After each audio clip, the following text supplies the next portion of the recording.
it needed to brighten up.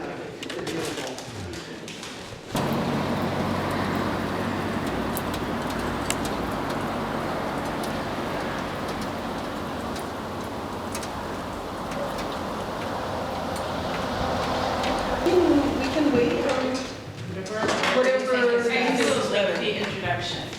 Perfect. Oh, it's good.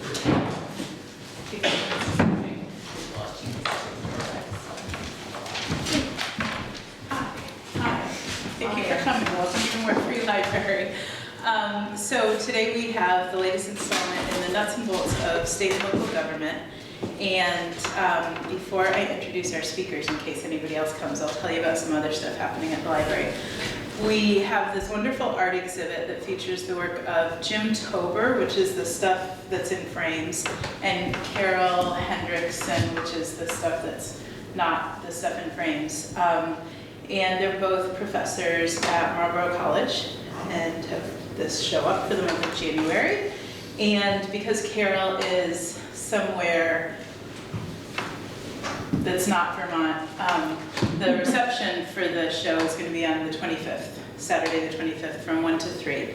So I hope you can make it if you'd like to meet the artists and find out more about their work and what Carol has been working on. She might be bringing in some new field notebooks, which is what these are. She goes to exotic places and sketches the flora and fauna and puts it together in these lovely notebooks.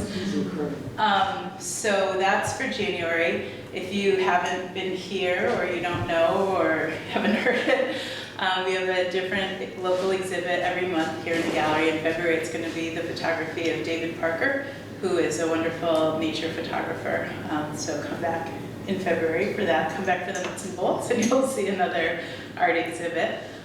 We have calendars here if you'd like a printed one of what's happening at the library this month of January. And starting February 1st, our hours are changing.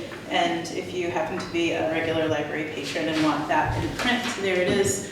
We've just received a bunch of grants that are allowing us to expand our children's programming. So if you have small children or large children yourself, or if you're a caregiver or a grandparent of children, you're very welcome to come to any or all of these things. For the week of school vacation in February, we're going to have storytime yoga here in this room, where a yoga teacher is going to read a story and then do a very gentle yoga thing where you only have to take off your shoes. So grown-ups can do it and participate. It's not going to be scary. And then there's lunch over at the Newfane Church for families during school vacation week after that. So do story yoga here and then go over and have lunch. And starting in February, every Friday night, we're going to have family movie night. So we'd love for folks to come. You don't have to have kids. Obviously, you don't have to have kids to come to any of these, but story time might be a little bit boring for you. But the family movie night will be open until 8 p.m. and we'll have games and coloring and kids can hang out in the library. And folks from the church are very kindly providing popcorn and drinks and non-alcoholic drinks and snacks and things like that. So hopefully you can come to some of those things. You don't see anybody else coming in, so I'm going to introduce you. Before I do, may I ask how many of you heard about this event on Front Porch Forum? The Commons newspaper? Yes. The Reformer? Somebody you know personally? Okay, great. Like, you're related to someone who's speaking. Great. So today, too, we have also, I'm sure you noticed, we're being filmed by Russ here from VCTV. Brattleboro Community Television, yay! Yay! And where can people find the recording if they want to tell their friends how great this was and they missed it? After a while, it'll be edited. It'll be online on, let's see, either brattleboro.tv or brattleboro.tv.org. Okay. Either one. Great. Thanks. Will it be on your website? No. No, okay. No. We don't have that kind of storage space for video. So we have today to talk about schools and how they fit into the local governance picture.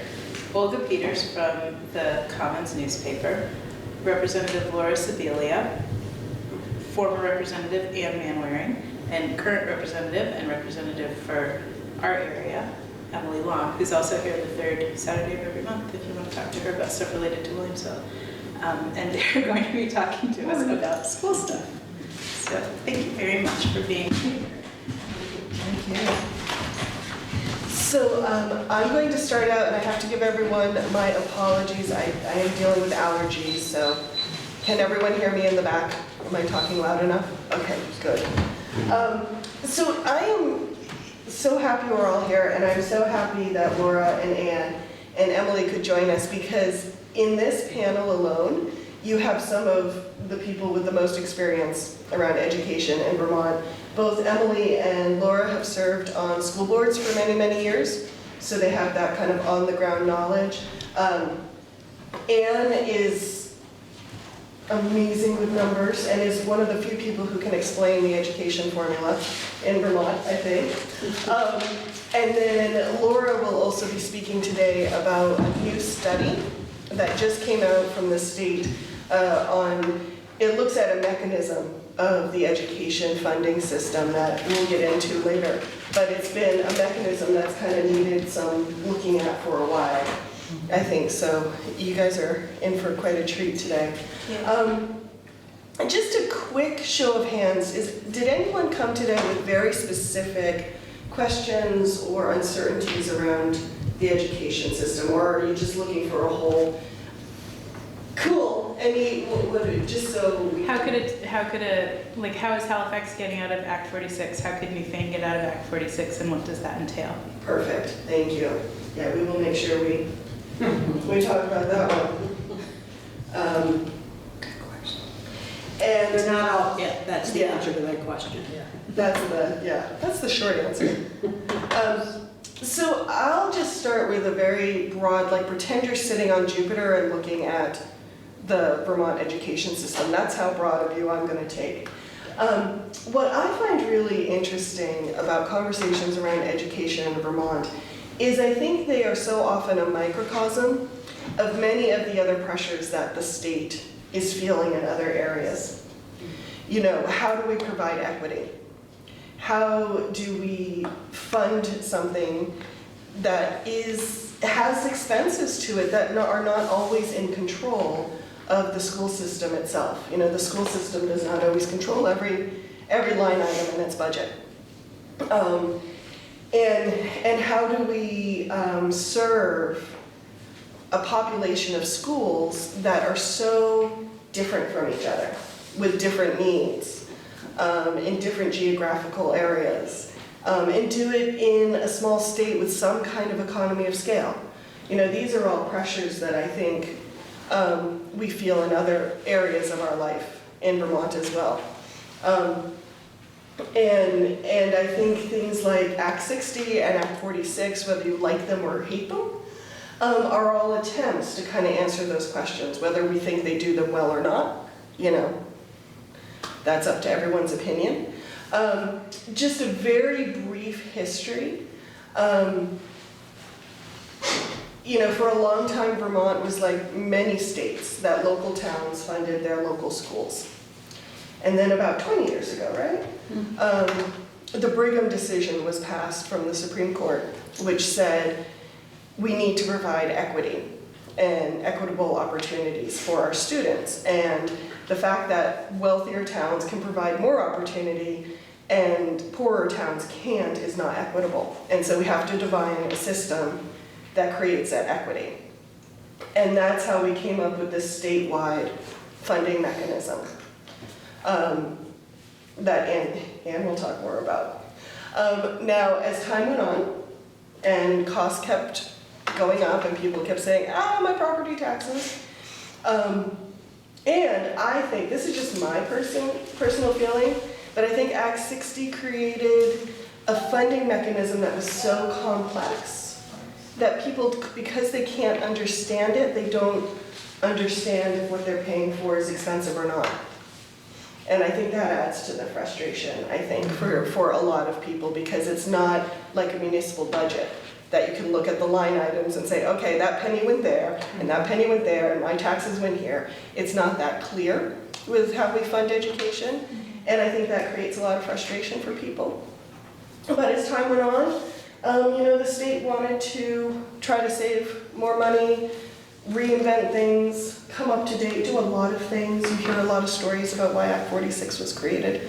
But now, of course, we have Act 46, which has consolidated some of the governance in school systems, which is why now you will hear a supervisory versus a school district. You might hear different language about that now because there are now kind of different levels of governance. For example, I'll just use Wyndham Southeast Supervisory Union because that's the one I'm most familiar with. The supervisory union includes the schools within the towns of Vernon, Guilford, Putney, Dummerston, Brattleboro. Am I forgetting anyone? No. But, did I say Vernon? I said Vernon, okay. They're easy to forget.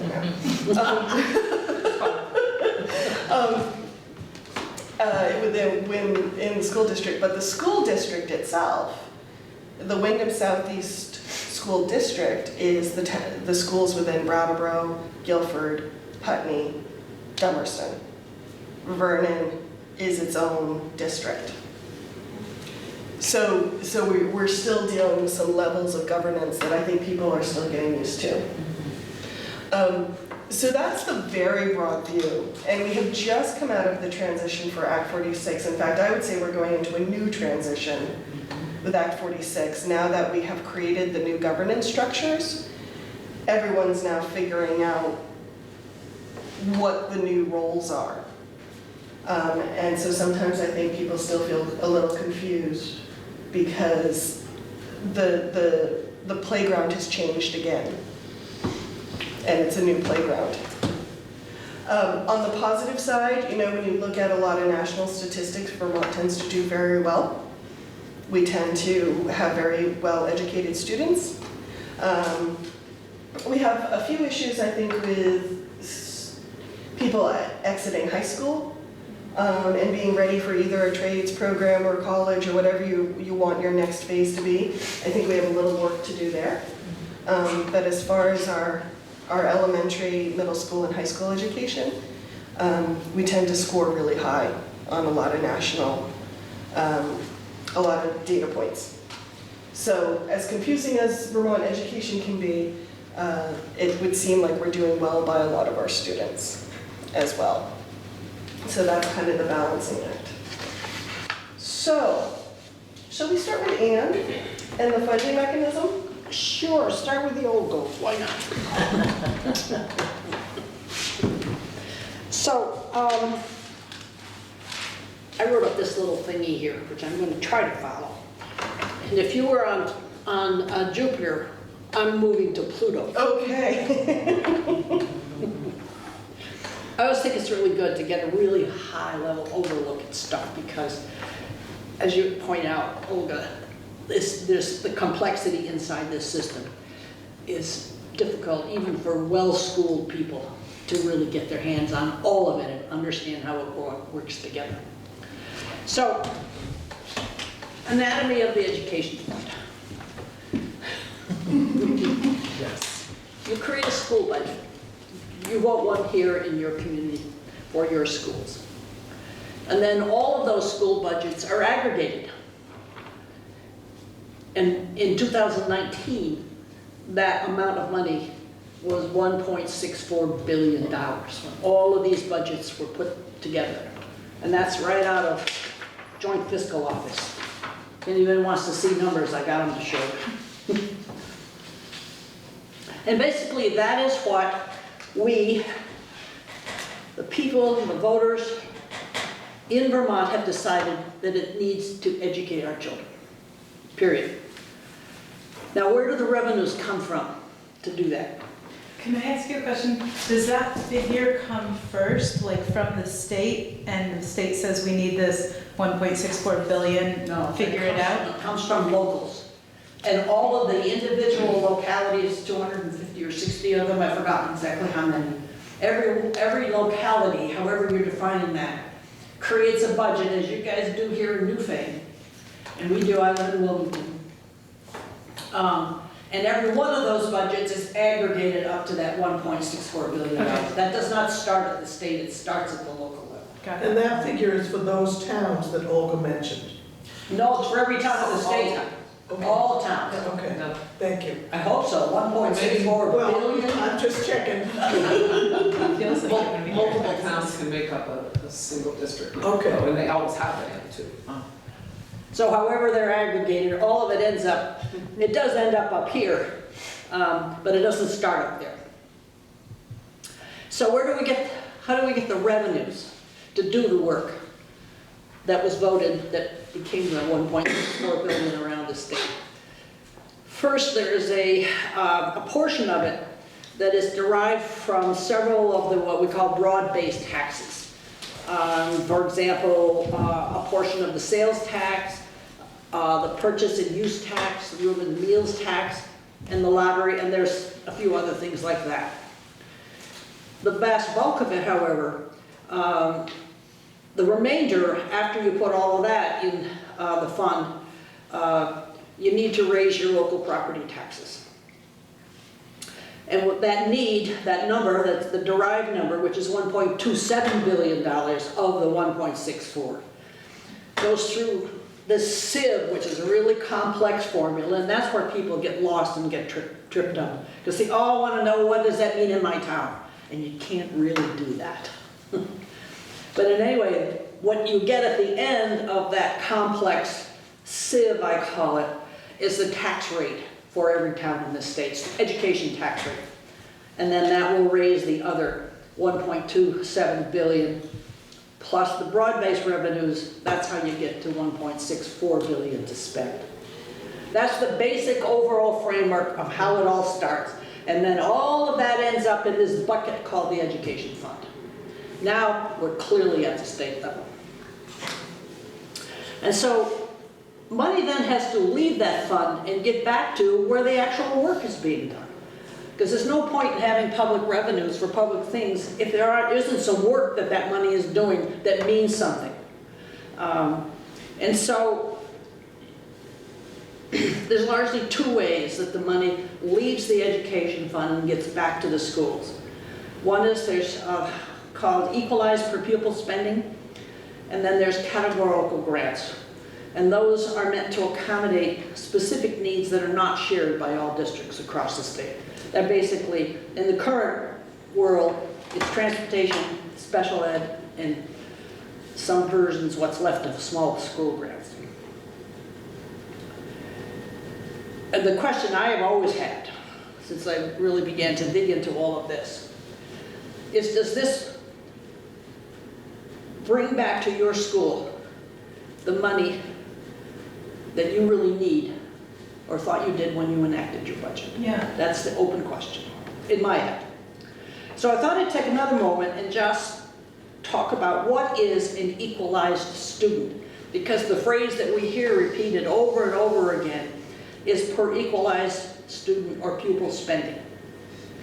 First of all, you need to understand that an equalized pupil is not a real human being. And there's another one of the conflicts in my head. And it is we need to educate real human beings, whole human beings, not equalized ones.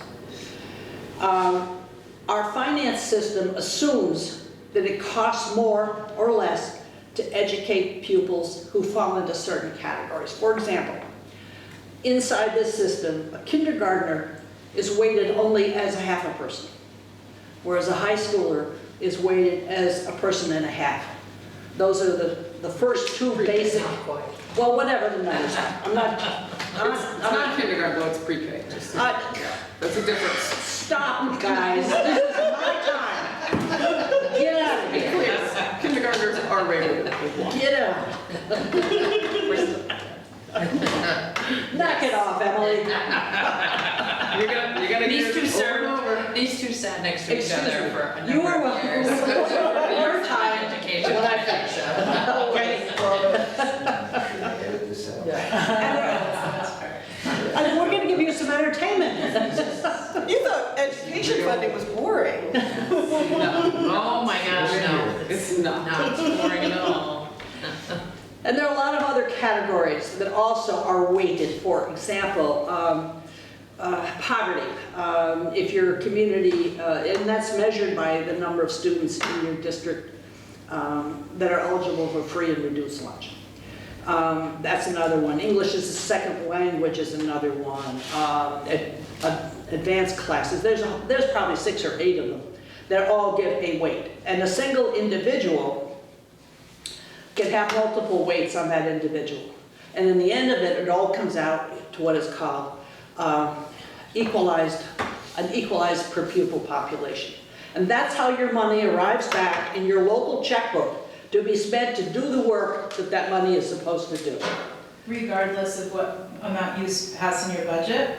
Yes, regardless. So if the town wanted to be activist and like cut the school budget by 50% because it doesn't really matter, we'd still get the same amount from the state? Because somebody else would have to. Inside the current year, if you took that action after all of this happened, we'd have to think about that. It is possible that she's correct about that. That I don't know. In the current year, maybe. It's, And so that's basically it. That is a great big, huge framework around this big bubble that none of us really understand, but is so essentially important to every one of our lives, every one of our communities, and certainly every one of our children. And so this weighting study, I'm going to have, Laura's going to go into that wonderful weighting study that just came out. And both Laura and I, for my whole 10 years up there, have long felt and tried to kind of beat the drum that it isn't okay what's in there now. It's not working for our communities, our rural community. We're all of us here represent rural areas. It is very different in rural areas than it is in the larger districts. Before you start, Laura, I just want to ask one kind of clarifying question that I get from a lot of folks when I'm covering education issues, is I think they're trying to grasp on, they're used to education funding being a local system, or they're used to it being a state system. But we actually have a hybrid, don't we? Yes. And so we have portions of it that are governed by what's happening locally. We have portions of it that are governed by what's happening statewide and at the state level. And I think sometimes that crossover is what can confuse people at times. I think Ann hit the most important thing in the first thing she said, and that is the spending is derived at the local level. We decide. Well, not just the spending, but the work that money does That is at the local level. We make decisions locally first on how we want to spend our dollars and how many. And one of the things that happened before Act 60, we had locally voted dollars, work being done. Next time around, you got to see what work was done and make a decision about whether you wanted to do it again. You had a loop of accountability in there. That was completely broken with Act 60. And only in very recent years have we begun to realize that that is being put, it has actually been put together again, but I've never heard it talked about as an accountability system. And I'm forgetting the name of it, but what is the name of the program that, this is why I don't do it anymore, because I can't remember anything. The deputy commissioner under Rebecca Holcomb. Amy Feller. What was the name of that work that she did? You don't remember either. Oh, no, I don't. I can see the, No. it was an accountability system. what about Act 60 broke the mechanism by which there could be a. Because there was no feedback loop at the, if you go through time from the enactment of to spend the dollars, the spending of the dollars, and there was no way at the other end of that process for anybody to understand what those dollars did. We had slews of little things that you could put together, but systemically, this is a system. It's a system. Yeah. So Act 60 created a statewide education fund, okay, a statewide mechanism for funding local education decisions.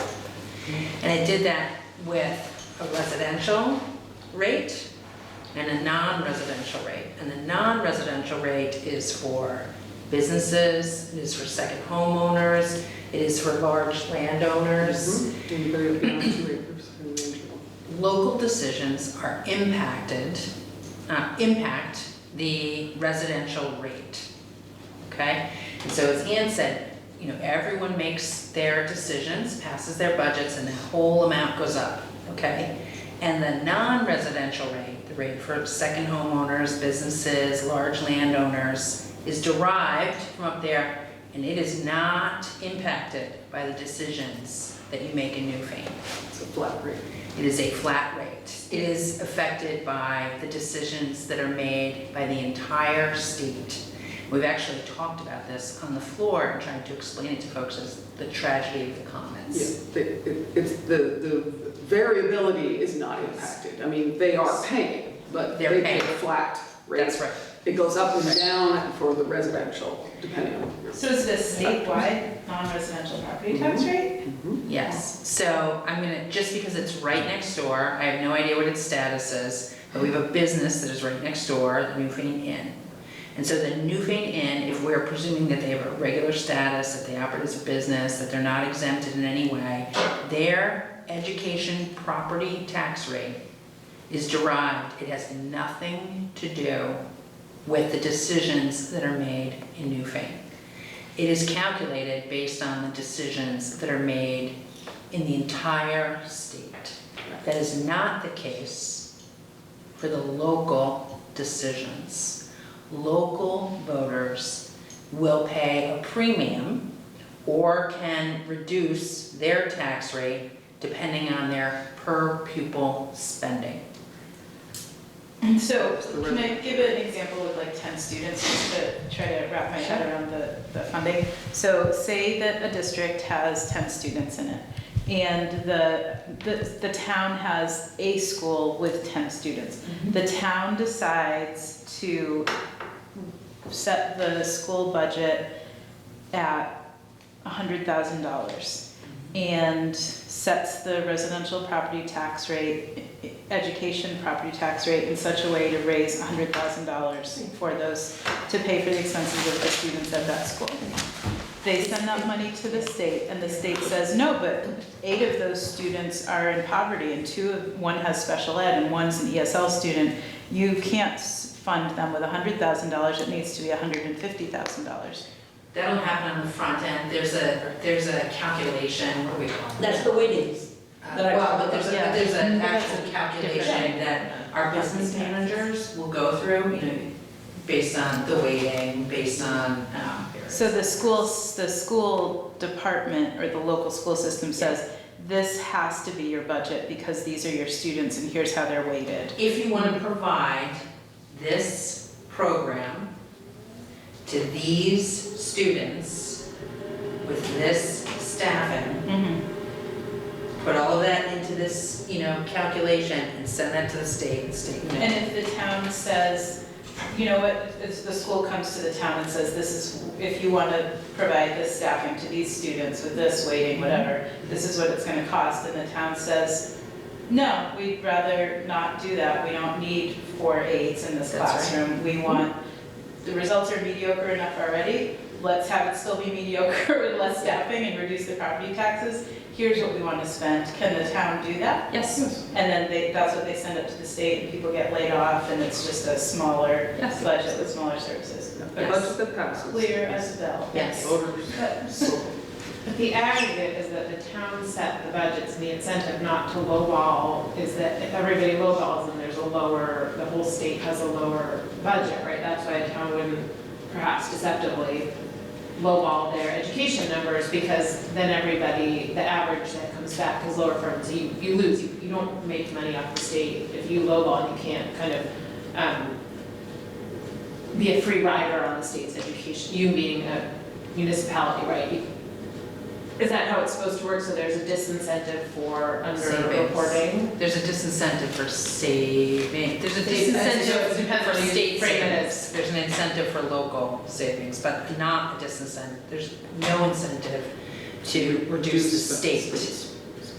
So, But when people go to when school boards develop their budgets, they develop their budgets based on what the values of their communities are and all that, and they put all that out there, and they present a budget to their communities, and the communities either decide or say they don't like it, as Erica said, and then they vote on it. There's very little thought about statewide Right. at that level. And so it's really important to say that we as local communities and local voters, we're not saying, well, gee, if we do this, we'll get to that. I mean, it's really quite a local decision, and that may be part of the disconnect because the system is a statewide system, but decisions really are made locally around the students that are in our communities and the needs that the board representing those communities identifies. So you've made your decisions the way that the legislature and other policymakers try to manage property taxes, right, because people are upset about them, is we have identified equity for students as this per pupil amount, right? So that's not mandated, you don't have to spend that amount, but that's the place where good things happen to you if you are at or below it, and bad things happen to you if you spend above it. Do you understand what I'm saying? Which means penalties happen if you spend. That's right. So if you are spending, if you make local spending decisions, so if we as a state, and this is not the number, have, if the place where we want to try and balance and push down and have cost containment is $10,000 per pupil, we'll use that number because it's very easy. If you spend over $10,000 per pupil, you're going to get hit with a penalty, which is going to make your tax rates higher. Not yours, the New Fanian's tax rate is still going to be the same. Residence tax rate is going to be Education high. tax rate. Education tax rate. But what happens if during that fiscal year you get a whole population of new students? I mean, it's nothing, you can't help it, Yeah. right? And it makes it go up, and then Depends you're on when penalized they come in. during that fiscal year. Yes. Right. Typically during the fiscal year, if students move in and out of our communities, it has Very quite minimal. little impact, except occasionally there are special ed students that move in and have All right, additional yes. costs. But those costs, if they are significant, will be partially reimbursed, but not in that current year, it'll be later. It's just, there's a whole formula around that. And that's true if they're special ed That's what students, I- that's not true if a family of 10 kids moves in. No. And No, but increases your population. But it is the special ed. Say yes. I will say that most of our schools, we have room in the vast majority of our schools. So if 10 children move into even a small community, it is rare for that to impact any staffing That's levels. I guess I should have made it clear, if you Yeah. have all these new children that move in that have special needs, you know, That's whether it be different. language or extra educational, And we do feel that. yeah. Yes. I just want to back up quickly and make sure one concept is out there, in case it isn't, that when we pay taxes in Vermont, we pay two local taxes essentially. You have the municipal tax, Right. which is whatever it costs to have the Run fire your town. department and run your town, and then you have the education tax. And so I just want to make sure if anyone wasn't clear about that, that those are the two things you pay. And towns have very little control over the education tax rate. They're separate from municipal work. The taxpayers. The municipality doesn't. That's what I meant, the municipality. And it kind of depends on how your town writes your tax bill, whether you really have a clear understanding of which is which. Sometimes, and the bottom line is an aggregate tax rate that you pay your taxes on, but it has two components to it. And I think increasingly towns are showing that to their taxpayers. Are you saying municipal is property tax? Absolutely. Oh, yeah. Oh, yes. Yes. It's based on your grand list, which I wanted to hop in early when you were talking about Act 60, we were talking about wealth and the disparate, and Act 60 being to look at wealthy towns and kind of leverage out things. And that wealth was defined as property wealth. It was not income, it's not, right. Which is tricky in of itself. I think the thing that's really interesting about Act 60, in my mind, it's always had kind of two components. It's had the concept of and the value component, which is we want to provide equity and equal opportunities to all our students. And I think that's something that most people can get behind. When things start getting murky and confusing is when you start looking at the nuts and bolts mathematical formulas of how money flows up to the state and then back. And it's almost, I think it's not the concept that we haven't gotten right, it's the mechanics that we're still trying to figure out, have we actually achieved the goal we're trying to achieve? Right, so after Act 60 passed, within what, 2 years? 3 years? We passed Act 68. Right. Which, It was about 5 years. Thank you, because I wasn't there then, you were. But nobody's mentioned income sensitivity, so there is a whole other factor. And when Laura was talking about poverty and all of that, your income does have an impact. I'll let you. But it does not have an impact on the total amount of property taxes that have to be collected statewide. So for anyone who is paying their school taxes based upon their income, whatever you're not paying because of that benefit, another taxpayer is paying.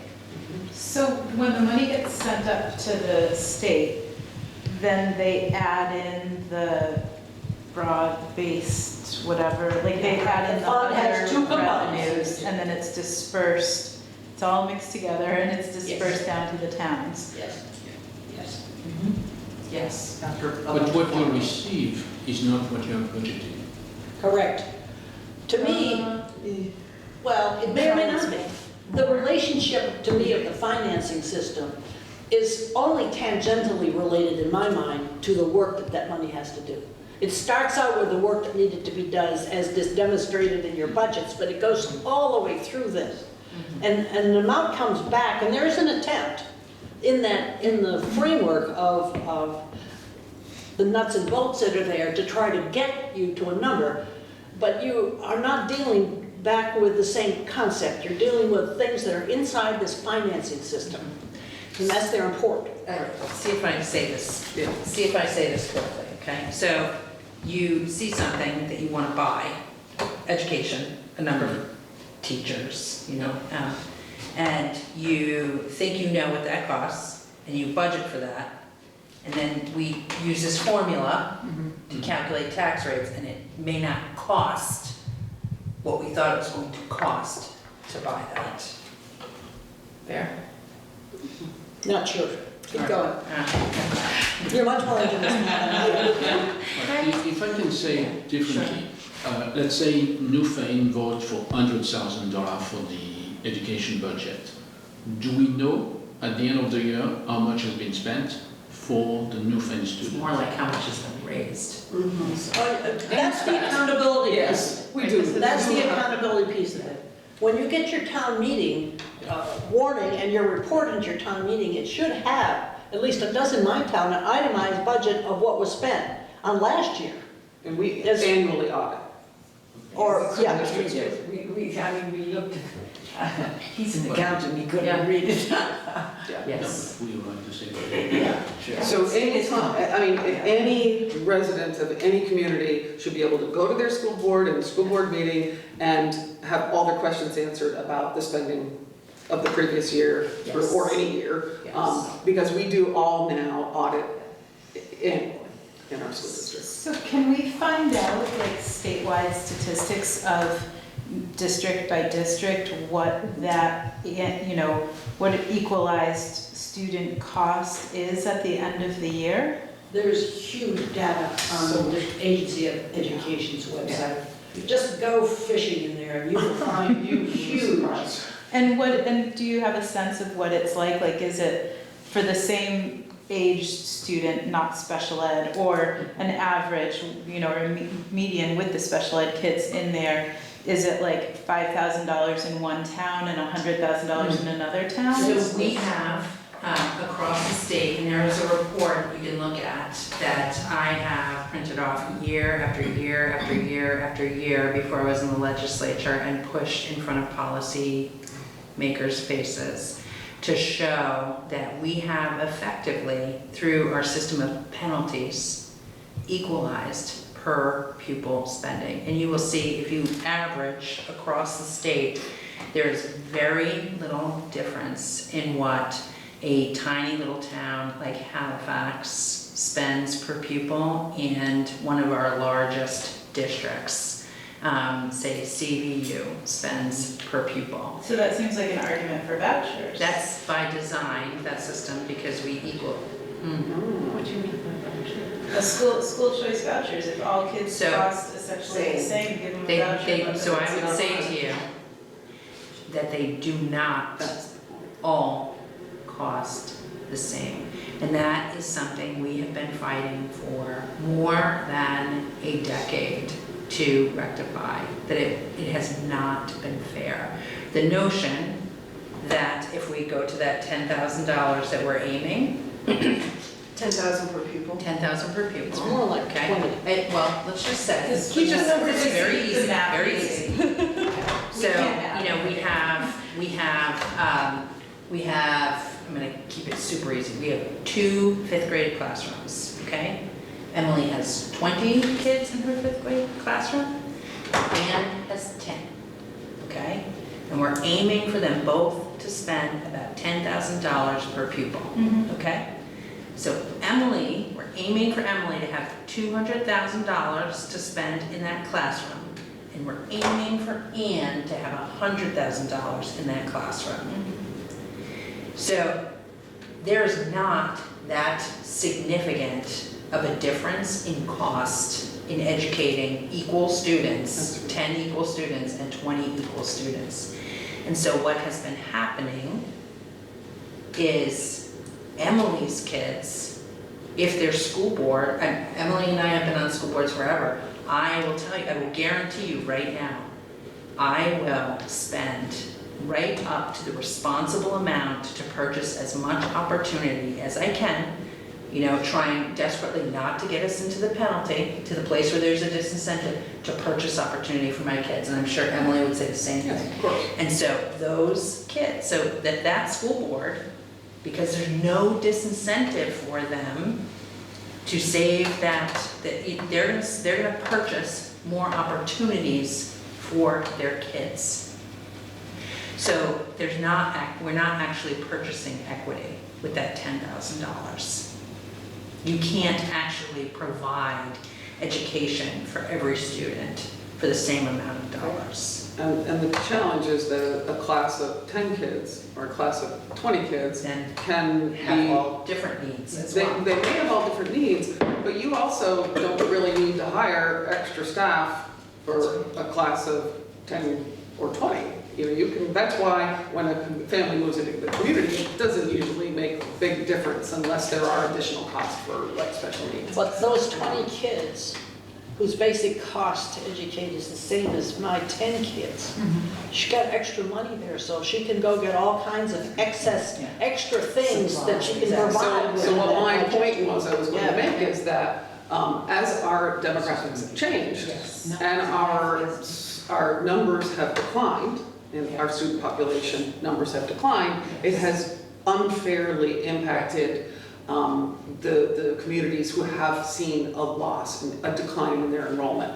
And just that is really the key to why the formula over and over has become more and more scrutinized, because it's working less and less fairly with the decline in enrollment in certain areas. I see you have your hand. I want to make one more point on this piece, which is, so Emily's brought up an excellent point with the demographics shifting, and so you see population loss, right? And so we started with 20 and 10, okay? Maybe she's only lost 1, and she may have lost like 3, okay? We're still, you know, okay, well now we want to reduce the spending. We're going to push down, and it's not 10 anymore, it's 9. Well, that is devastating in Ann's classroom. That is manageable in Emily's classroom, right? Because Emily still has an economy of scale. Yes. That's exactly it. That's the larger point. Okay. Exactly. So now I better understand why the system is, the equalized, the weighted system discriminates against rural areas, but then and maybe this is something you're getting to, but are there proposals, or what are your proposals for a way that is equitable but redresses that? Because I see how then the town, right, small school, crummy school, we're not gonna move to that town, we're gonna move to the bigger town, and so the destructive cycle continues. But how do you climb out of that? So this weighting study that has recently been done, I would encourage all of you to look at it. It is very dense, it is very detailed. I am quite pleased with the level of work and the technical expertise that was procured to do this work. And that was a study that you and a number of your colleagues had pushed for many years. For many years, and we actually, at one point we passed it. We didn't pass any funds to do with it. The Secretary of Education said she wouldn't do it. We threatened to sue, and we put funds in. After it? Yes, kept after it, and now it is done. So this study has now come forward, and it has a number of suggestions, actually, of things that need to happen. And I will tell you that they are not, I think in many ways they're simple things, but they are also quite big things, and they will cause quite big change. And because they will cause quite a large change, and particularly in large, wealthy areas, it will be difficult to, it will be harder to push for those things. But I also think that this study has laid out very clearly that the system that we have now is not based on science. It's not based on the weights that we have now. It's not based on, it's No empirical data. no empirical data. Basically, the system today. And these are friends who have been working on this and talking about all three of these women for a long time. But I will, and I see that they're laughing a little bit. This makes me incredibly angry. It is really frustrating. It makes me incredibly angry because it has gone on for so long. And we have students that have been hurt over 2 decades, pretty significantly. And it's not just rural students, it is also poor students in poverty. And some of what we have seen actually is that if you are a poor student in Vermont, one of the things that my friend Ann used to pound on was outcomes. You've got to look at outcomes. This study very clearly shows that if you are a poor student, it's actually better to be a poor student in a smaller school in the state of Vermont than it is in a larger school. Your outcomes are likely better.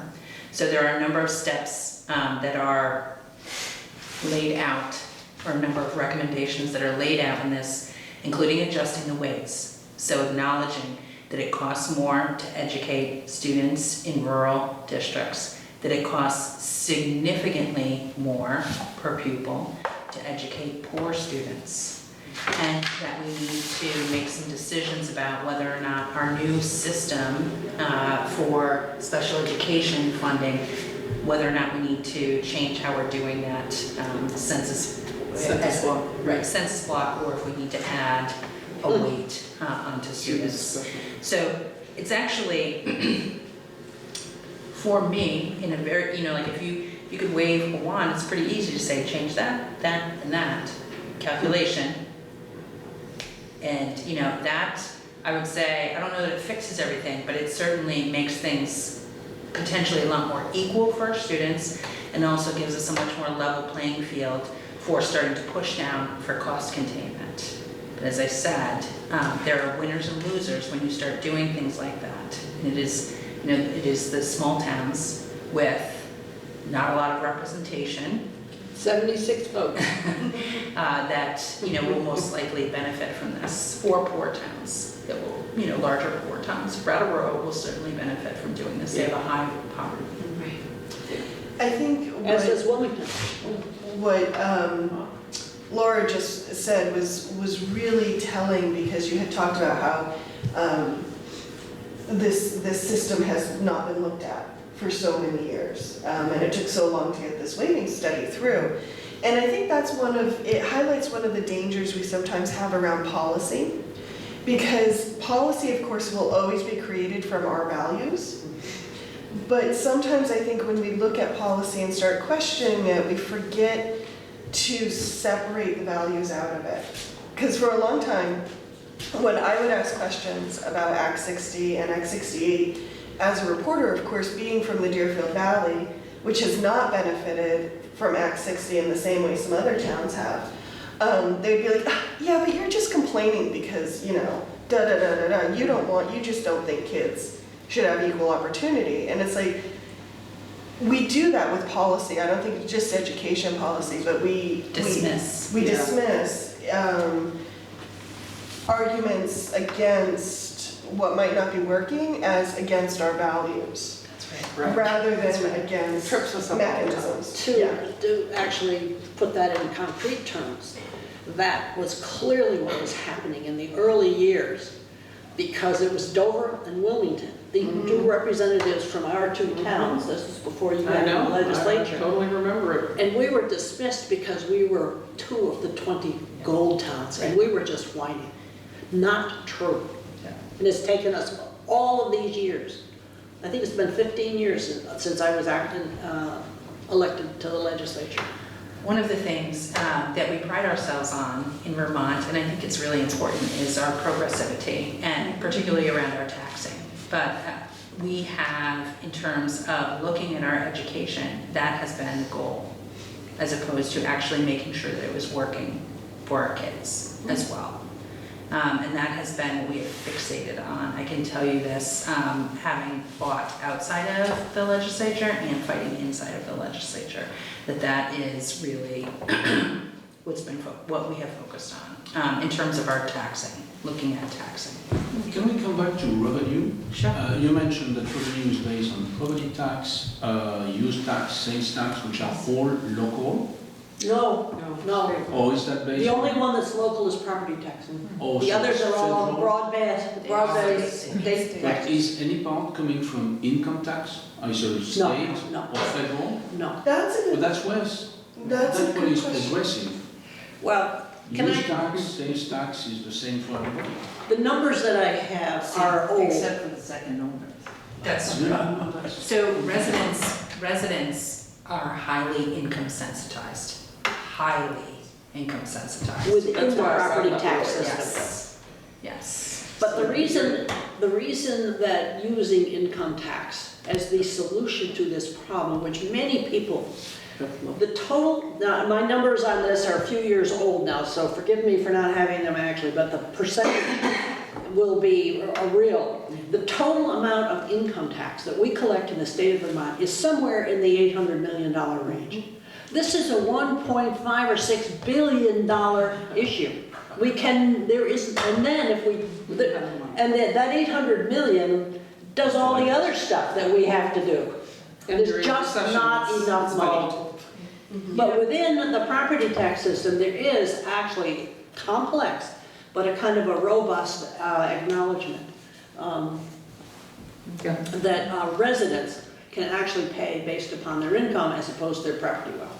Their tax rate is altered by a formula for income sensitivity. So if you, the lower, I think if you're 132,000, is it 132 and above, you don't You're not qualify for eligible. income sensitivity. But below that, you are, and Ann can explain all of that. And if you get all the way down to very low incomes below 45,000, I think you never pay more than 5% of your income. But it's based on homestead, which is your home and And 2 2 acres. So if right. you own beyond that 2 acres, if you own land that is farther than, bigger than 2 acres, you will pay the full amount of that. On the other acres. Yes. Yeah.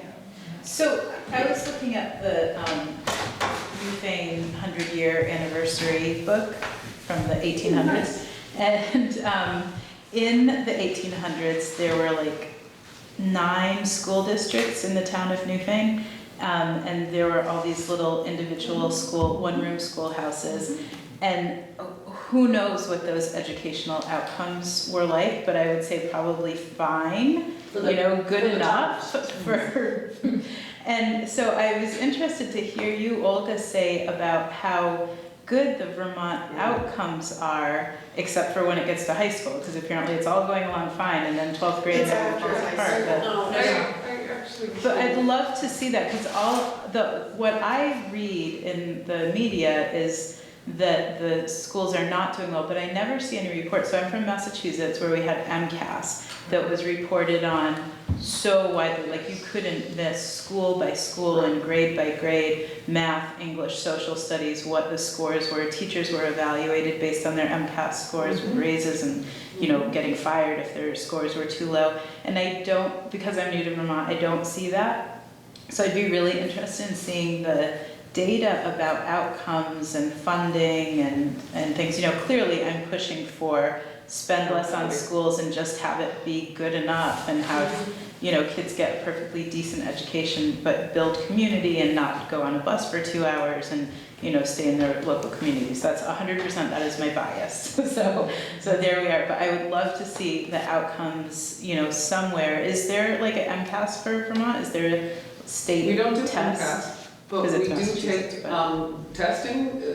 Testing has morphed much over the years. Right now, we're using SBACs and I just heard we're not doing well.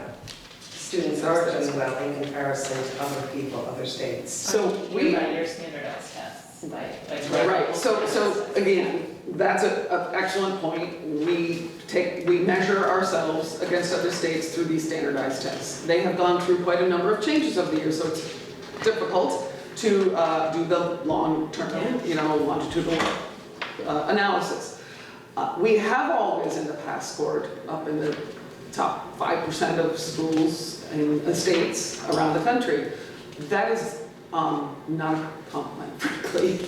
I do not think that we do well, and I think we have been doing less well, and I think much of the reason we've been doing less well are all the things we've been talking about up here, which is many of our students are living in rural communities with declining enrollment, and we're finding ourselves spending a lot more and cutting back in all sorts of areas, and we are seeing more students in poverty, more students coming to our school districts with a lot more trauma and challenges, mental health issues, and to address those issues, it costs more money in school districts to pay for them. So we struggle all the time. Laura knows, she's a school board member now, just like I am, and we look at our budgets every year trying to figure out a way to reduce our spending and still meet the needs of our kids. We also need to be competitive. We have, you know, we used to say years ago that we're competing against private schools. That's not how I feel today. We compete against every school today, and the reason why we feel like we have to maintain our programs is because children who have the means, or families who have the means to move, will move if the programs aren't available in our local districts. So we have to try to maintain, I'm on the West River District, but I used to be on just the Leland and Gray District, which is middle and high school. Now I represent pre-K through 12 on the West River District because we've merged into a pre-K-12 district. Our focus was all the time on how do we make sure we are able to maintain 3 foreign languages, not 2, not 1, but 3, because that's what most of the high schools in our area provided. That costs money. We used to actually have Latin at Leland Gray. We gave that up years ago because we couldn't afford to do that. I'm giving these the foreign language as one example, but there are many courses. I mean, our decisions at the Leland and Gray level were always maintaining our programs. That's because our communities told us that they valued that. And so we continue, but as the enrollment has declined, and when I first got on the Leland and Gray board, I think we had, I can't even remember how many kids, 400 and something. And now we're down to 268. We've bumped that number up a little bit because we bumped the 6th graders into the middle school. But you know, the numbers have declined significantly. And this is not just Leland and Gray. No, it's rural areas all over the state, but all over the country as well. This is a national trend. Maybe it's a worldwide trend. I don't know. Well, it has to do with globalization. It absolutely does. It does. Insurance. So it's a challenge. And I just want to say, I'm sorry, I thought I had some data with me that ranked Vermont schools against the nation. I don't, so I'm sorry I can't quote you any numbers. And I just want to clarify what I was saying about high school. It's not a high school education that I hear educators being concerned about. It's what happens to kids after high school. It seems like our preparedness for either the next form of education, whether that's going to be trade or college or whatever, apprenticeship, that's where we're having What trouble. Olga's referring to is our graduation rate is very high in the Yeah. state. We have always had a high graduation rate.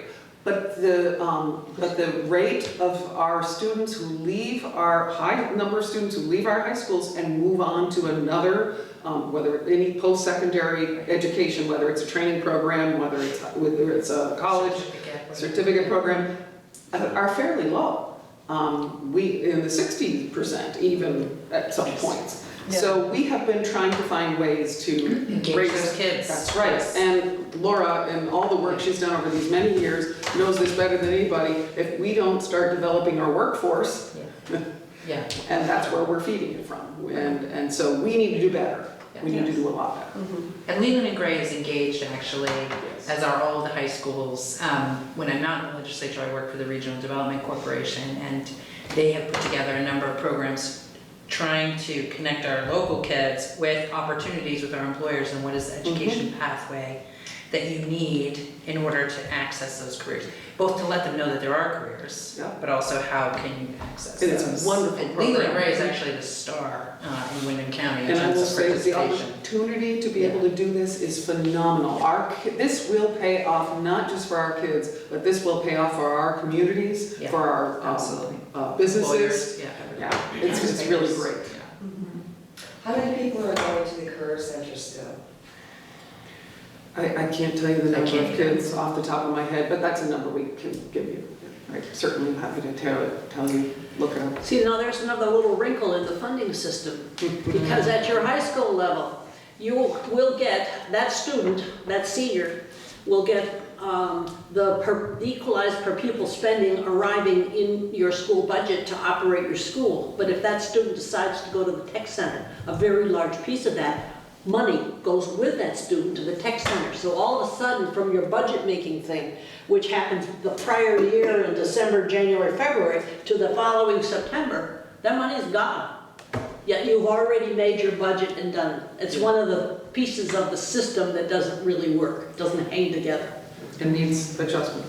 Yes. I would say in general, there's some chronology or timeline in the education system, funding system that is not as well in alignment as it could be. Like, isn't there some information on the formula that comes in July when budgets have already been made in March? Well, all of our decisions in the legislature, Right. there's that timeline is really, there's a lot of tension around that. And we are very conscious, all three of us are and were very conscious of not impacting that, not passing legislation. I would say that Yes. today, Laura and I are probably some of the loudest voices Yes. about, don't do that. We Right. will constantly say, do Not not. this year. Budgets have gone, I mean, just this summer, there were, maybe this is what you're referring to, this summer, there was two memos that came out of the Agency of Education telling us that we had to change the way we were, and I'm not gonna go into all the details because it didn't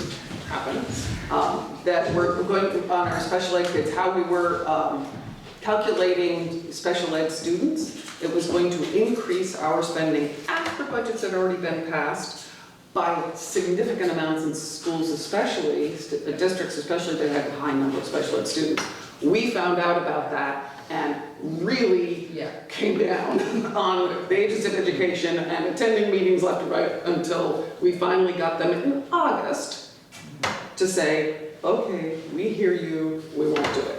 And so that kind of thing can happen. But yet we have loaded expenditures into this education fund that were never considered part of your basic K through 12 education. Pre-K, enormously expensive, all paid for through the mechanisms of the Ed Fund.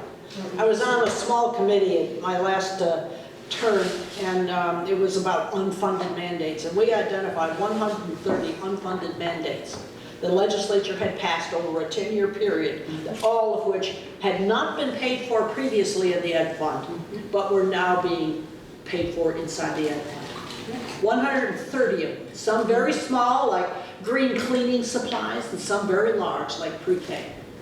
How was pre-K funded? Out of your property tax, through the same mechanism we've been talking about. Just locally. It was locally. It's the same way that all The the same rest way of it. that- But the thing, and Ann had mentioned this earlier, what's significant is our pre-K students are only weighted at .46, not full 1.0, which is what elementary students are. So we're getting less tax value out of a lower weight for those. And there are school districts in our area, I know yours does, Townsend does, who provide all day pre-K for 3 and 4 year olds. And we're only getting counted as a .46 as opposed to a 1.0. So we're looking at that and we're trying to impress upon folks who are working on these costs, education and ways and means, to say, look, this is an area where we need to change. We actually, when Ann and I were on the education committee, I think that actually happened the year after you left, but we tried very hard to get it to .70, but got a lot of pushback on that and didn't manage to pull it off, but we're still working on it. It works the same way though. So Yes. we vote the local budget, Yeah. but the whole state pays up to that per pupil, right? And then local decisions are impacted on the residential. Yes. And we also have expenditure things that are grossly unfair, and I will tell you that we have a high school in Wilmington now which is merged with Whitingham into the Twin Valley, as Brookline also merged with Newfane, your elementary school. Where when we accept tuition students into our high school, the taxpayers in Wilmington, and now Wilmington and Whitingham, are subsidizing every single one of those tuition to in students by a couple $1,000s a year. What is a tuition to a student? At the statewide average, which has nothing to do with the cost per pupil of actually educating a kid in Twin Valley. Oh, and I think she's actually asking, what does that mean if you have a tuition student? Like, is someone coming from another It school? means they're subsidized.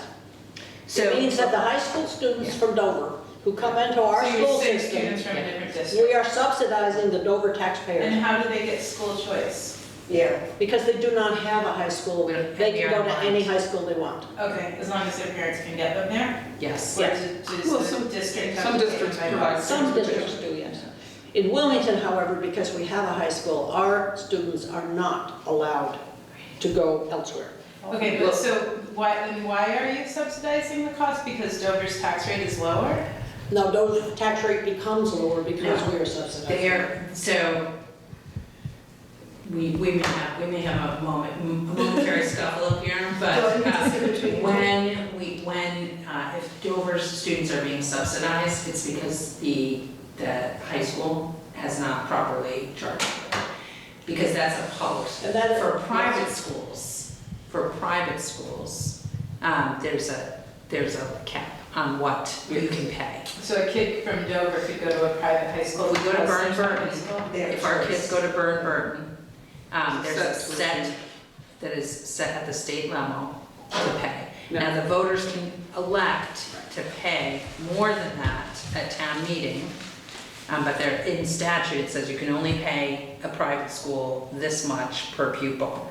But our kids, so Dover, for instance, they send kids to Leland and Gray, they send kids to Twin Valley, they send kids to Brattleboro, Burn Burton, a number of other private schools. And the public schools can charge us what it costs them. They can charge us what it costs them. So, the But for private schools competitive cannot. reasons, But we know that Dover student has choice, whether they come to Twin Valley and become part of our economy of scale system. So that's essentially a voucher system for the towns that don't have a. Exactly. School choice in the state of Vermont is essentially that. And it always has been, it's traditional. It's complicated, it's very complicated. Yeah. Now, Erica has touched on voucher systems, a couple times this evening, and I think it's a question that I hear a lot too, is why doesn't Vermont just go to a statewide voucher system?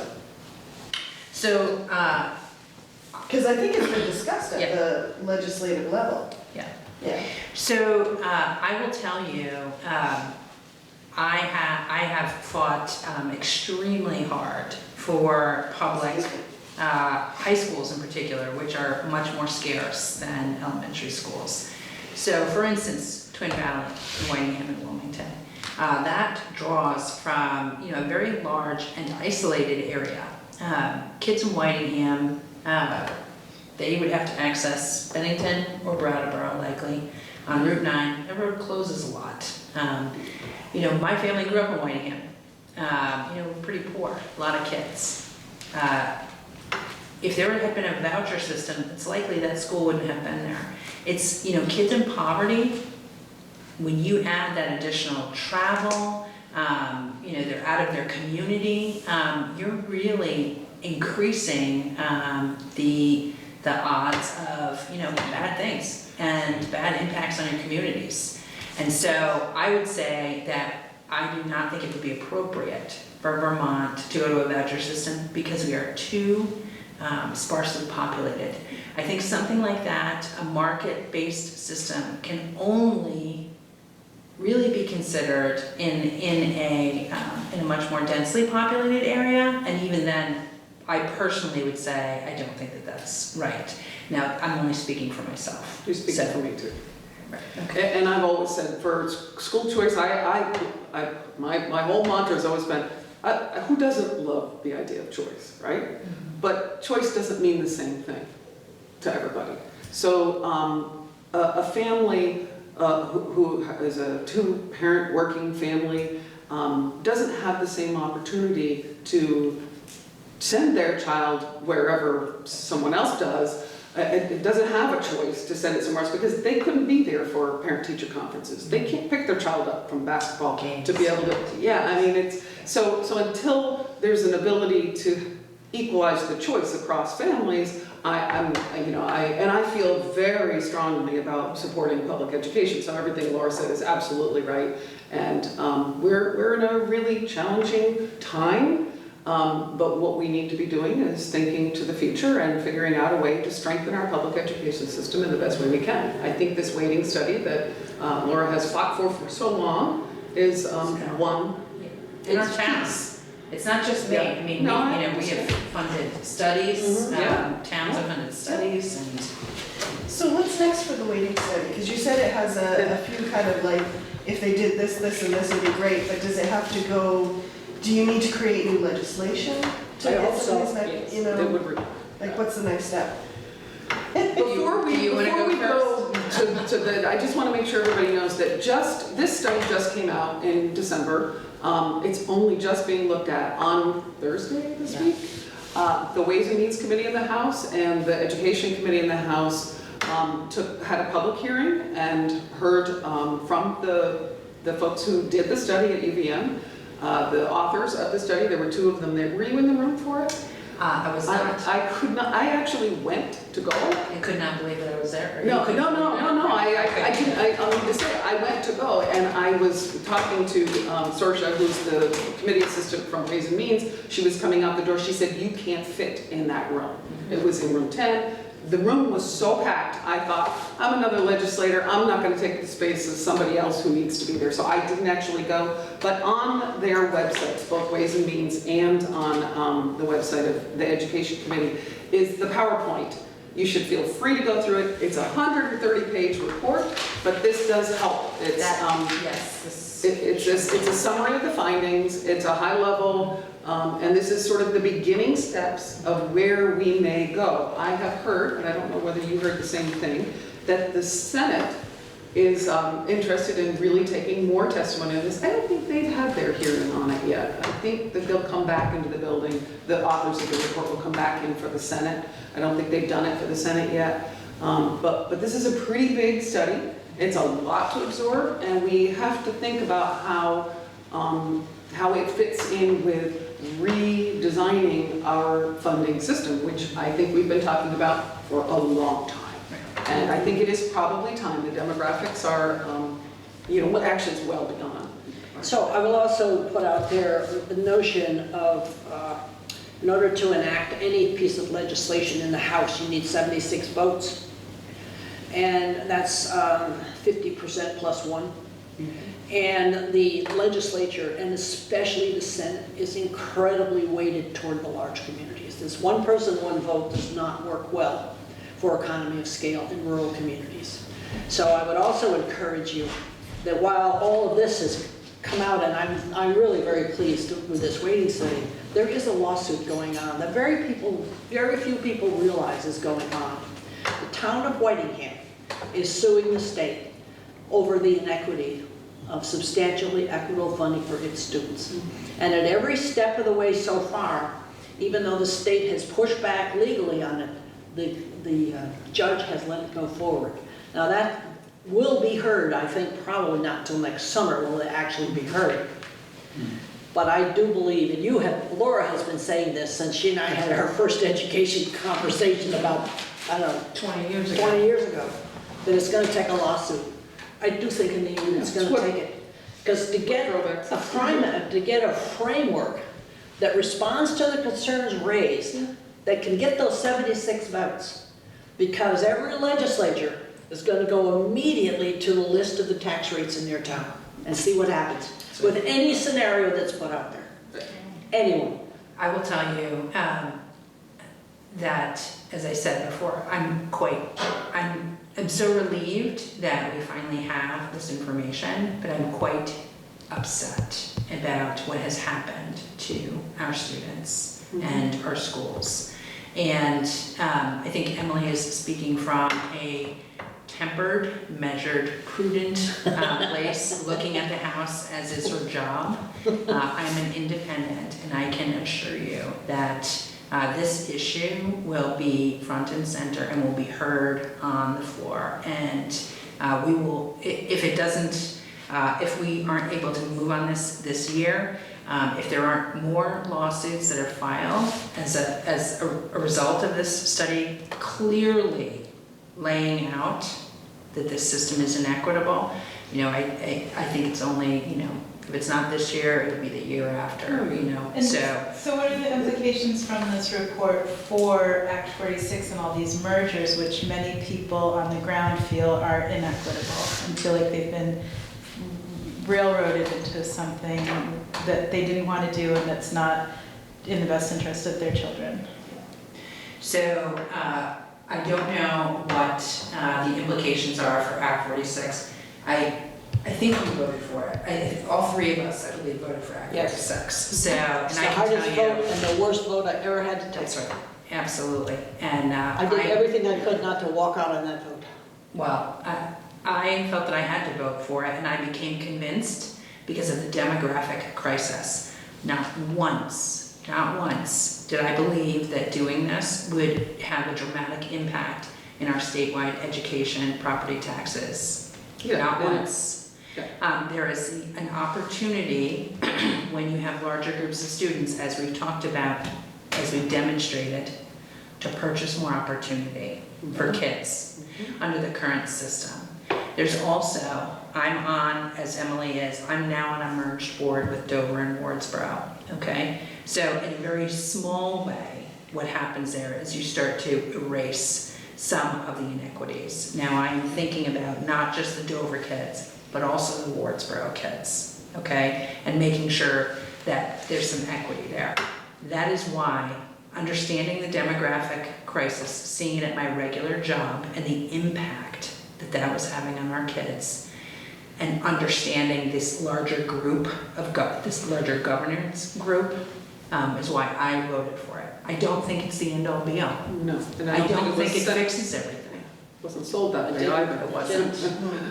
So the whole point of making this equalization is to allow for the students to have equal opportunities. It's in our Constitution. Our Constitution requires that we ensure substantially equitable, I don't know if that's how it's framed in there. It's a substantially equitable opportunity for our kids. is the phrase. That was the basis for for the Brigham study. It was a violation of our So Constitution. for how many years has it not been? Since Act 60, so I will tell you right now. But the point is, I guess, what I'm trying to make is that life is not equitable to everyone. And people choose to live where they choose, and they choose that because of their own opportunities. And as far as education goes, it's really down to having good teachers who take advantage of resources, even if they're not plentiful, but that they are, creative or whatever, versus making everybody equal. Life is equal to everyone. Well, and I would say just to add this to be kind of fair to Act 60 and Act 68, I think in some ways it may have solved some inequity issues, but then it created others. So I think that's part of the balance. And the problems were compounded by the decline in enrollment. Yeah.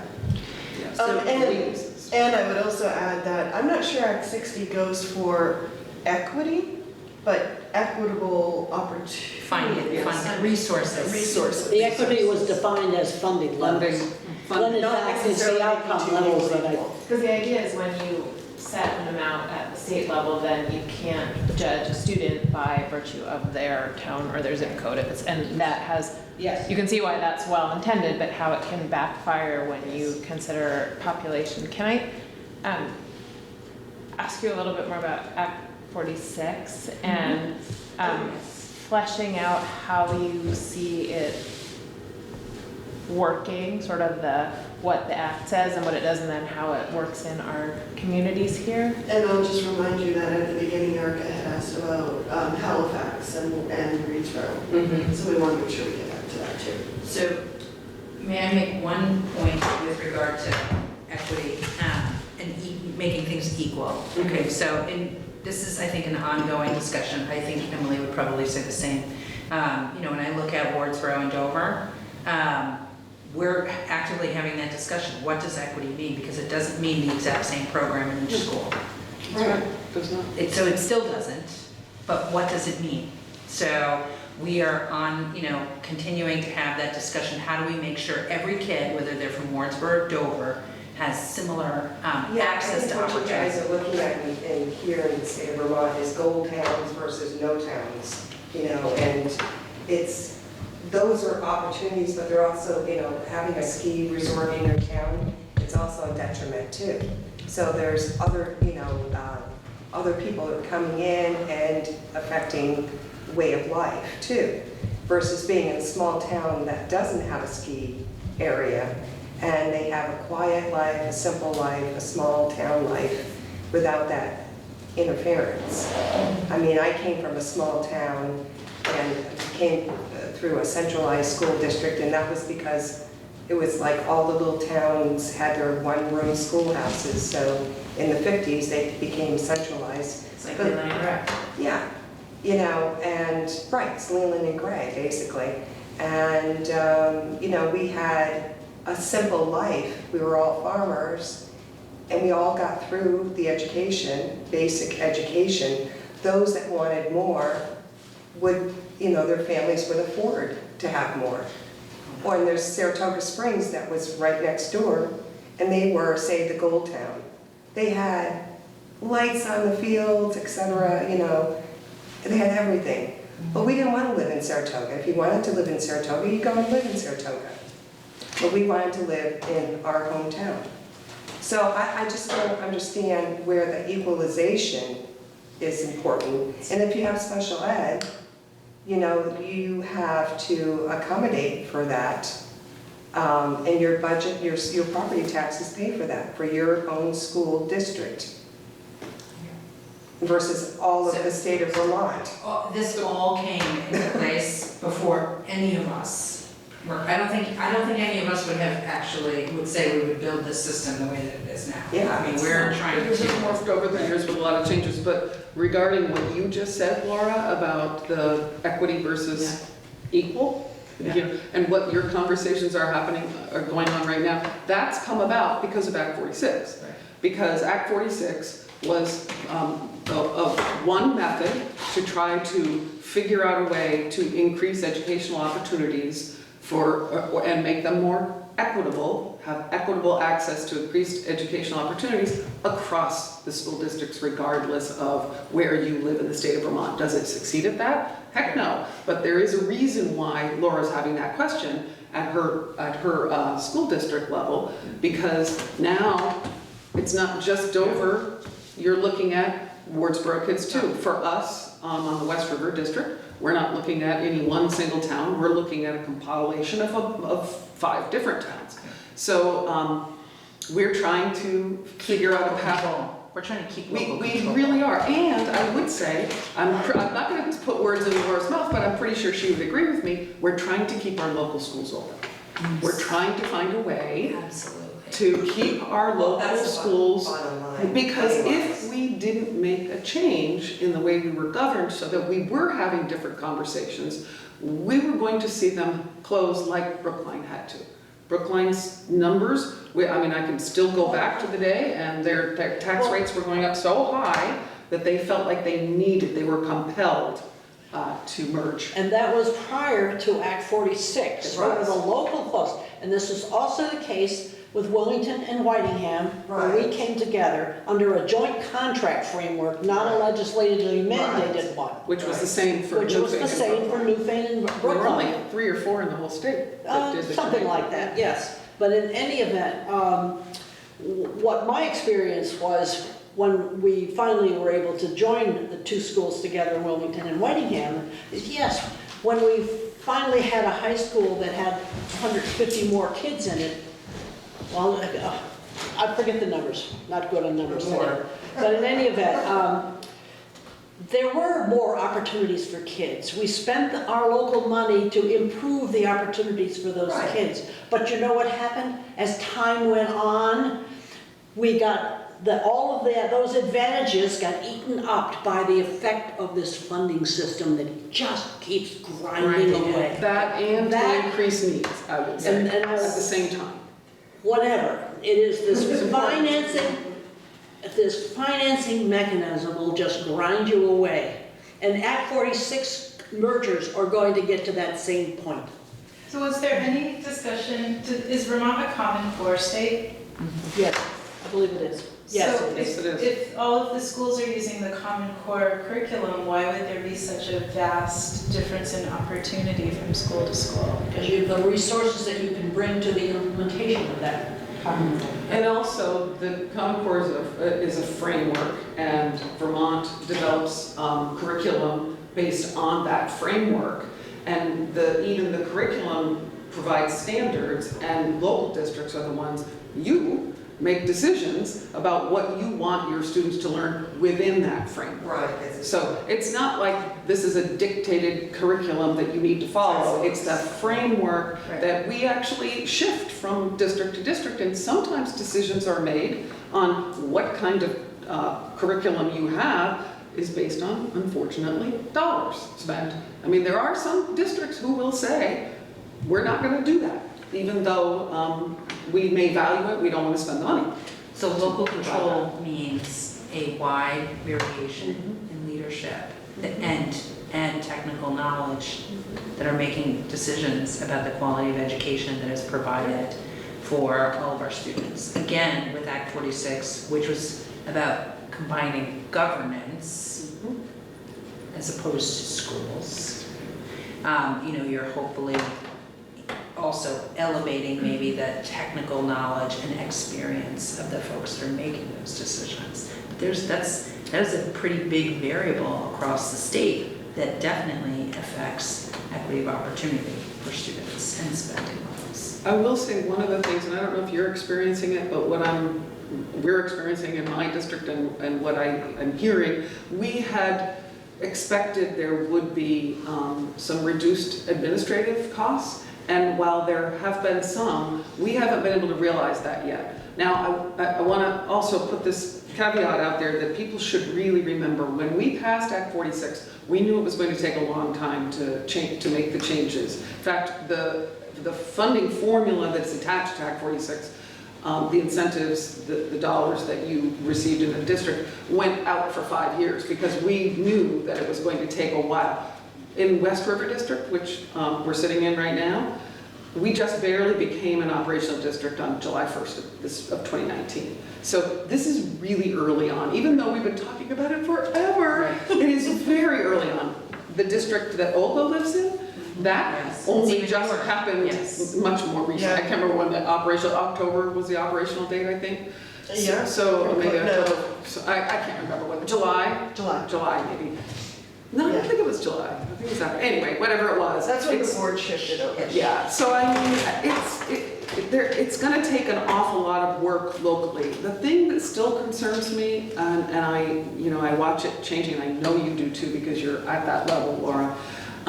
The increasing needs are just really overwhelming in so many districts, and poverty is connected to that, as are other factors, opiate addiction and other things. That's a kind of new one. Yeah. Who controls the funding, the local funding? The select board of the towns or the schools? For schools, it's the voters are vote on the school budget. Ultimately, but the voters vote on a project. They vote on a Who makes the budget. project in the school? The school board. The school board. So the town have no. The municipality, no. School districts are a separate municipality. They really are. From your Very town. separate. They're a separate legal entity. Yeah, I think this year, we're not even having a school budget at the town meeting, even if it's not moving. Because the West River District meets at a separate date, Right. just like the high school used to, it's operated the same day. I can't remember even what the date we have, well, we may not have said it, I don't know. Well, and no one can understand it, and Smart. the general populace cannot understand it, and I think, and that was the impetus behind having this whole series, was people at town meetings saying, I can't understand any of this, can't understand the town report, I can't understand the budget, and as it gets more complex and farther out from the person sitting at town meeting and looking at that document as they're sitting there and reading the town report, because that's all anybody has time for or chooses to make time for, it's really hard to be an informed voter and understand the budget, and informed, citizen, and have, effective citizen participation, because it's so complex and. So that, you haven't held it yet, the nuts and bolts for the local town meeting. That's Next coming. month. Yeah. Next month. That's really, it's significant what you say, because when you sit at town meeting today, it really is your municipal budget. And it's really important that people do understand their municipal budget that they have in front of them, that they're voting on that day. But it's also true that they really do understand what they're voting on when they vote on their school budgets. And so there's an annual meeting every year. Laura, I don't know when yours is, ours is in March. So there's a date Which set. almost no one goes to. We've seen a little increase since the merger, because I think people have Excited. they're excited. Laura's Sometimes controversy is good for democracy. Yes. Turn out. Could people make an impact? Could people go to that meeting and say, no, we don't want a pellet boiler, or no, we don't want 3 acres? So if you really want to impact the school budget, you will get in there during the development stage. That's right now. Once you get to the point where the budget has been warned, you can make a change, but you'd have to do it there at that meeting with enough people to agree. And then many of them are voted Australian ballot, which would allow for that. Then you wouldn't, which is my town, it's an Australian ballot, Right, so so you you don't have can't. the opportunity, Yeah. unless you get involved in the process. So, And the people who get involved in the process are usually stakeholders who always want more. The people who want to do less never go. That's just. You gotta go. And what Emily said is so crucial for any budget building process, whether it's your municipal or your school budget. It is its most flexible and most open to change when it's being created. Once it gets to the voting stage, our town meetings are really great, but they're decision-making processes, they're not deliberative processes. that's right. Very true. So you can affect it there, but maybe not But you won't have as control. best. And I would say that even though it's really important to come when we're in the budget development stage, it's important to come all the time, because budget development stage is only the actual action we're taking based on all the other conversations we're having throughout the year. I am constantly saying, people need to be at these meetings. They need to share their thoughts and values. They need to be demanding that the schools are hearing what the voters are saying, what the citizens in our communities are And that saying. time what frame they value. is late summer, fall, Yes. Yep. for optimal. You please All go year round. to Yeah, town meeting. Go to town meeting. But optimally, it's end of summer. And the budgets for the town new thing is ending on Monday. So just FYI. And FYI too, if for some reason you can't go to a meeting or a series of meetings, you can still submit in writing to most boards. Yeah. And so you can still be heard even if you can't physically be in that room. And I thankfully for Brattleboro Community Yes. Television, our meetings are all, at least West River, I'm not sure if yours Ours are. are. That's great. Yep. So you can watch them. We pay for them. Yeah, that's right, our municipality does it as well. I was telling Russ, I was thinking of having, I know that everything's on YouTube and people can watch it, but I was thinking of setting up a laptop, one day a week or something, just here, so people could watch. Just having it running. Having it running, so people could watch the meetings, maybe. Yeah, you can get, Brattleboro, correct me if I'm wrong, but I think you can get it off air even. I don't think they're supposed to. Yeah, it's on YouTube. Engage. What I'm saying is, if you don't have Have cable internet. television, Yeah, you can actually get internet. it, but you can actually get it off air. If anybody has an antenna on their roof. Oh, one of those old fashioned things? Right, those are still there. And a lot of our younger folks are using them, by the way, because they don't want to pay. They're free. Thank you, that's exactly the reason. But that's live, that's at the time it's being aired.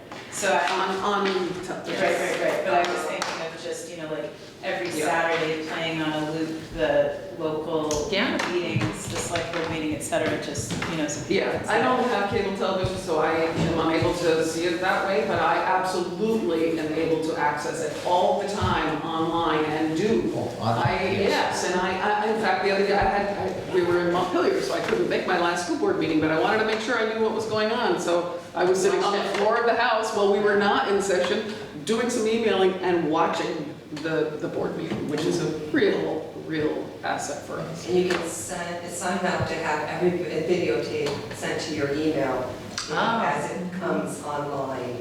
So you can see all It's great. email, all the YouTube, So- CCTV. Oops, sorry. Thanks. We're a little over time. I want to quickly check in though, because a question had been asked about Halifax and Reedsboro, about what's happening there. As I understand it, the Act 46 process does allow for districts to take votes To dissolve. to dissolve, but it has to go through a series of process, and Halifax and Reedsboro are only on like step one. Right.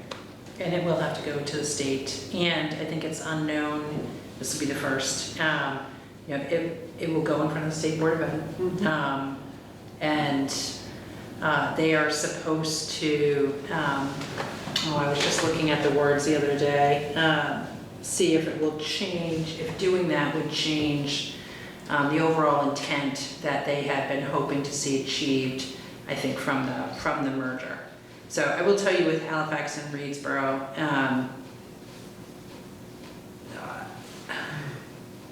it is, I don't know if folks are familiar how you get from Reedsboro to Halifax or Halifax to Reedsboro. There's no straight line. Yeah. And it's a whole other town between them. Yeah, for those two towns, that is not, I would say, the first or second most sensible merge that would have happened for either of them. There were probably at least two other towns that would have made, if you just were making a really objective decision, you would not put those two together. Because of the way that we have traditional supervisory unions, boards, just geopolitical boundaries there, it's, those decisions did not get moved that way, so. But for a district to dissolve, every town in the district has to vote yes, and it has to go before the. Just like it has to when it's formed as Right. well. So if Reedsboro votes no, that'll halt the process, won't it? Yeah. Yeah, Reedsboro, I don't think has taken its vote yet.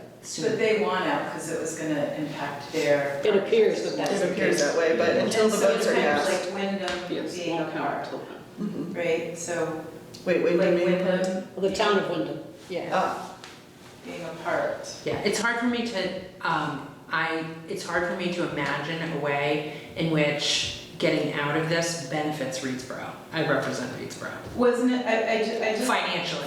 I thought I read in the news article that the Reedsboro was saying that their property taxes were gonna have to carry Halifax, or was it vice versa, like It's the other way Oh, around. okay, I gotcha. So There's does a all more your interesting district, thing about using the joint contract framework to come together as Wilmington and Whitingham did. Because we were able to, in the negotiations for that, because we didn't have this big overarching thing, deal with a couple of cultural things between the two towns that were very different. One of which was the belief that our high school built in 1896 was gonna need, and the folks from Whitingham didn't wanna pay. So we just put a little clause in the Yeah. contract that the first $2 million of Right. any changes that was hold harmless to Whitingham. right, That issue went away. You can't do that under Act 46, which is exactly the issue between Halifax and Reedsboro right now. The cost of the Facility. maintenance. yeah. So I have a related question about objections as they are to some of the mergers. And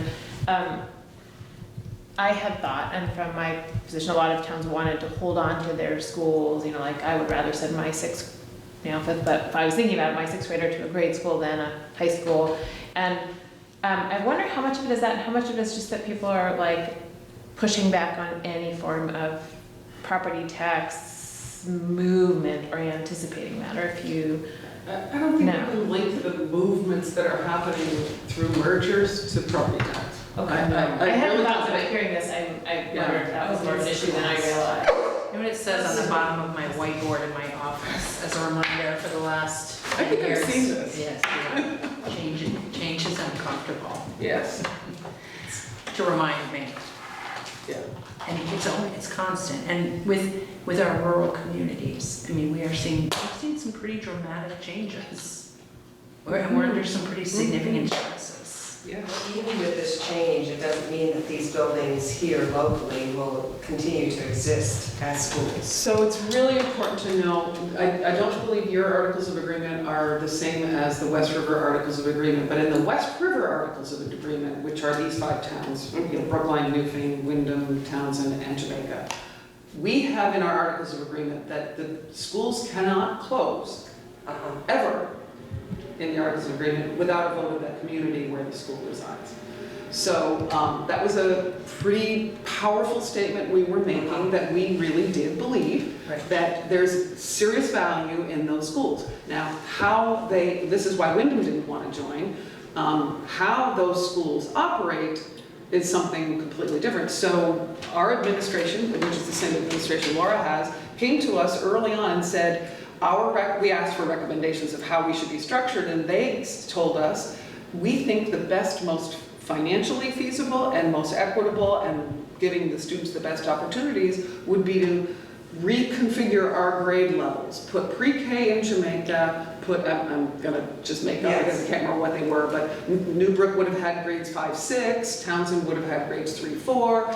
So there were different grade levels at different schools. Yeah. That was a way to reduce the staffing levels and to make the system, you have much larger classes then when you can bring more students in. It kept the schools open in each community, and it would send the children from school. The outpouring from parents, when that came to us, this was before we ever even became operational, that we were discussing this. This was just a discussion, but there was packed rooms of people saying, we don't want to do that. Well, if you have 3 kids of 3 different age, they go to 3 different places.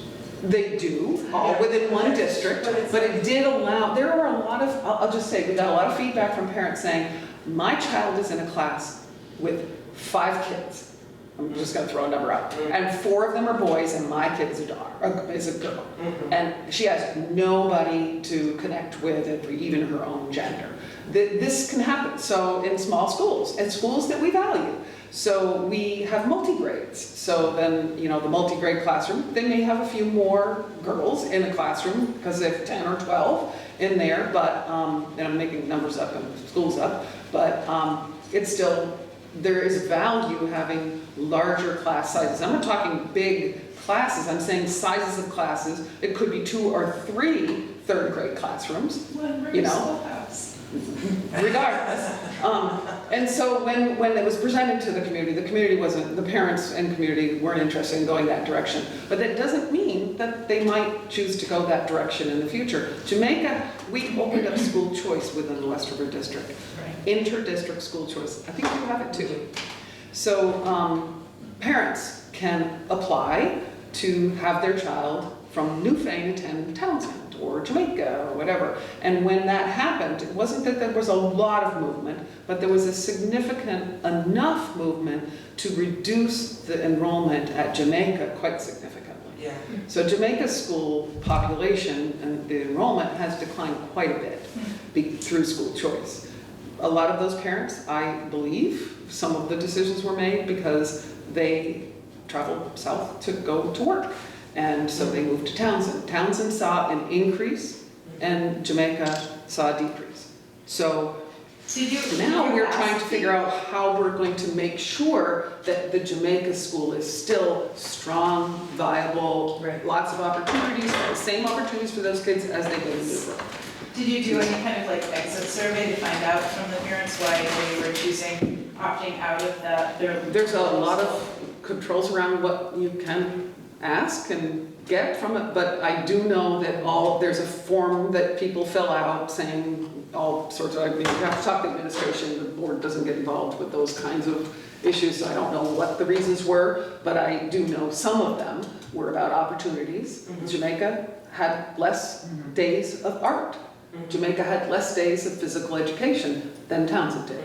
So parents will move if they can at no cost to themselves, as long as it's not too far, to get more opportunities for their children as well. That's what I was saying, it's opportunities. Yeah, so. Each school, each community has its own pluses and minuses. So, you know, we at West River are going to have to continue to have these conversations about what we're going to look like down the road. But if a community wants to keep their school open, they have a right to do that in ours. I want to thank you all. This was so interesting. I'm disappointed that there weren't more people here, but I think that those of us who were here had a really great. Well, we're not. But you asked a good question. Yeah, so they can all watch it. So I wanted to let you all know, I was thinking a lot about the book Repeopling Vermont, which I recently read, and the author is going to be coming here in March. I can't remember the date, and we're going to have, it's on our website, it's on morefreelibrary.org, and we'll have a book set and we'll have a book discussion prior to his visit. One of the things for anybody who hasn't read it, if you might already know this, was that Vermont used to have one representative, one vote per town legislature, and that was disbanded because the small towns had more power. The big towns thought the small towns had more power. They have an equal amount of power. That was really an equalized situation in the more true sense than the school spending. And so there's a lot of discussion about that in the book and how that changed and why that changed. And that's not really like that's not the focus of it. It's really about how in the 1890s and the 1930s, different schemes were hatched to bring more people into Vermont to up the population because of the same demographic things that are happening right now. So it's a really interesting book. It's a really timely book. It was just published and the author will be here someday in March. So I hope that you'll all come. March 14th, thank you very much, after town meeting. Oh, what's the name of that? It's called Repeopling Vermont. It's also, March 14th is the date that. Excellent, yeah, so both of those. Of our nuts and bolts, the March edition, which is. He's not coming the same debrief. day. Yeah, he's not coming actually that same day, he's coming a different day that I don't remember what it is, but it is on the website. And I could find it out, great, if you want me to right now. Yeah. So thank you all so much. This was really, yes, thank you. Great discussion. It was like a dinner party. Very fashionable, Yeah, and thanks for all your work. Yeah, Yes. thank you.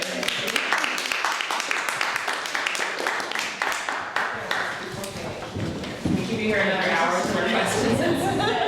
You know, and I know Erica mentioned it, I am here Saturday mornings for people who, in any of the communities, Erica always says she opens it up to all communities, but Saturday mornings, 11 o'clock to 12:30, the third Saturday of the month. So next week. People are all in the same direction. Oh, okay. Oh, You know, he'd probably be, no, he's not.